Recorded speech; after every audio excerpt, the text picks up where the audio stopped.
Hey, good afternoon. Today we're taking a look at a property in Dayton, Ohio. It's a 6 unit. It's down here in the Centerville area. It is in, I think it's Jefferson Township, it's technically called. I did confirm with the school board map that it appears this is technically in Centerville schools, which makes a difference in this area. It's a 6 unit building. They're all there's two ranches and two townhomes. One's 2 bed, 1.5, and then the ranches are 2 bed, 2 bath. So really fantastic sounding units. They seem to be about 1250, 1300 square feet. And I anticipate that they're currently being rented at about $1,300. I don't currently know what the rents are. They don't have them listed here. I even looked this up on LoopNet and on the Dayton MLS. And they have the cap rate at 5.87. So I kind of tried to recreate that here. And then they have the square footage at 1,300 square feet. But I'm also wondering if she just input this like in the wrong thing, and this is really what the rents are. So when I ran the rents in this area for a 2 bed, 2 bath on Bigger Pockets, I got everything from 1,200, 1,300 bucks is what you would expect. We had some 1,400s, which is great. We had a 1,550 for a 3 bed, 1.5, so that's an extra bed.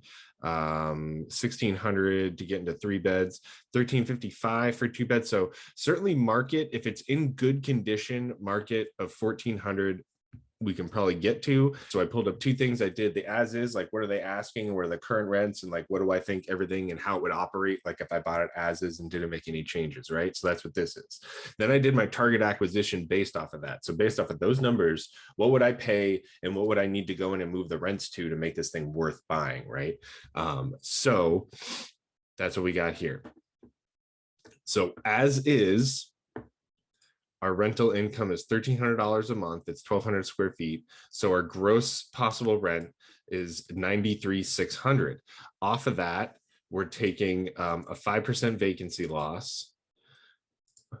We're accounting for $14,000 in taxes, $3,000 in insurance, 10 grand in repairs and maintenance, 3,500 in landscaping, 2,500 in pest control, 10 grand in property management services, and 2 grand in advertising and marketing throughout the year as your budget. So I feel like we have a pretty generous and conservative budget, at least from my experiences, in what to expect in operating a property like this. Certainly, there might be more to consider, but I think that gives us a good basis, So with those expenses and this debt service being a 75% LTV, 5% loan, which is low, it's probably gonna be more like 6%. So you know what?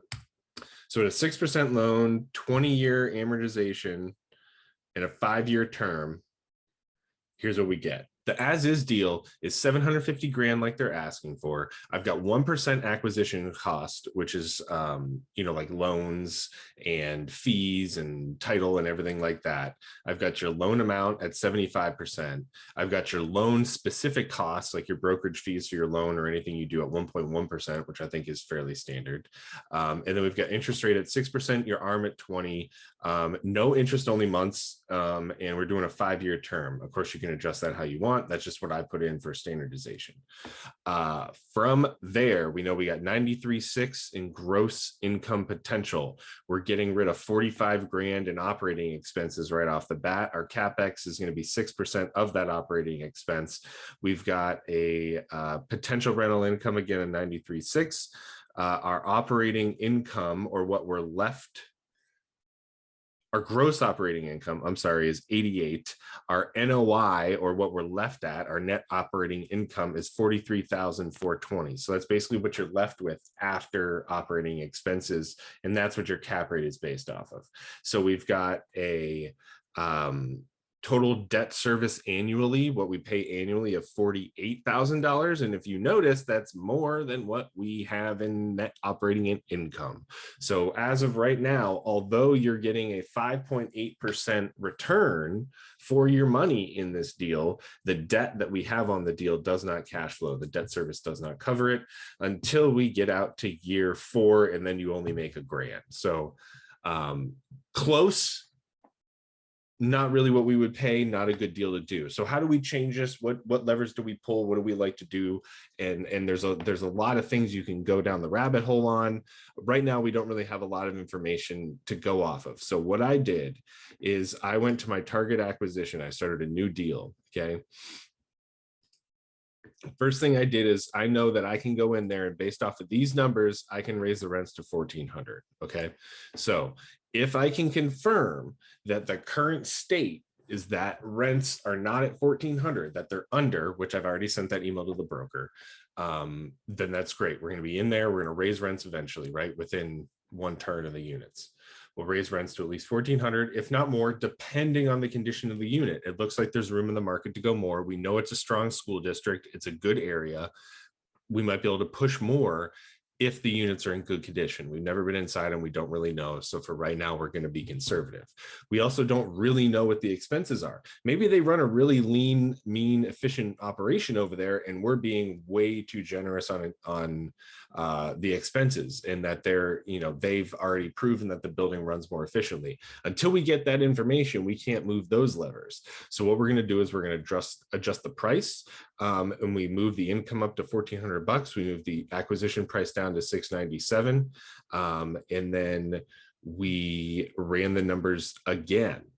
And so the cash flows are still not great, but it's at least cash flowing. Okay, so at this point, we now know that we're gonna go after this deal in a more significant way. So my next steps are to reach out to the broker to get some more specific numbers as far as what the actual rents are, what the actual vacancies are, and then what we call a T12 or a T24, a trailing 12-month expense or trailing 24 months of expenses. And that gives us a better idea of like what are the operational expenses we can expect, and then we can fine tune our numbers and come up with a better price to perhaps make an offer on. So depending on how the next input and numbers go, we'll determine if we make an offer, and if we do make an offer, at what price and conditions and everything like that. So this thing seems promising. Like I said, the location, the fundamentals of it, the setup of it, the fact it has 2 bathrooms or at least 2 toilets in each unit is a huge deal, especially for long-term high quality tenants. So fundamentally, it's a good building, good deal. Trying to work out at what price we try and pick it up at this point. So thanks y'all for stopping by. If you have any interest in this or any other deal you see, or you want me to take a look at a deal that you've got, even if it's not in Ohio, I'll look at a deal anywhere. I've got the tools to do that. So if you're looking at a deal in your area and you'd love to talk about it, I'd love to walk through it, reach out, and I'd be happy to take a look and see what we can do. So peace out and thanks so much.